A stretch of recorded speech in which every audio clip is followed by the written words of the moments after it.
Hello सांग माने जय जगन्नाथ आज न्यू ब्लॉग को स्वागत करुच्ची मु ऋतु सांग माने केमती अच्छा आशा करुच्ची आपण माने समस्ते बहुत भलसे थिबे। तो सांग माने आज टिके पियाजी खाइबा को इच्छा हला तो बोट डाली को पूरा घंटाटे भिजेकी रखी।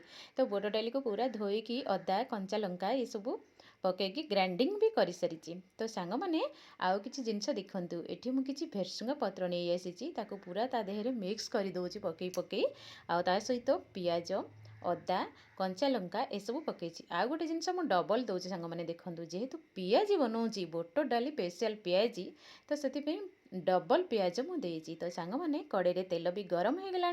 चलतु बर्तमान पकईदेवा तो सांग मैंने ये देखूँ पियाजी मुझे पूरा पकई देती आको टिके भलसे पलटेदेवा। तो आज रेसिपीटी जदि आपण मानक भल लगी थाए निहाती भाव में कमेंट करेंगे ता सहित मोर भिडटी शेयर करने को जमा भी भूलें। तो पियाजी खाइबा को आपण मानक केमिति लगे कमेंट कले मु बहुत खुशी हेबी। तो सांग मैंने पुणी देखा आउ गोटे न्यू ब्लॉग रे बर्तमान मोर पियाजी पूरा रेडी हो गला। गरम गरम पियाजी खाइबा आसंतु आउ भिडियोटी शेयर करंतु पुणी देखा अलग एक ब्लॉग रे। जय जगन्नाथ नमस्कार बाय बाय।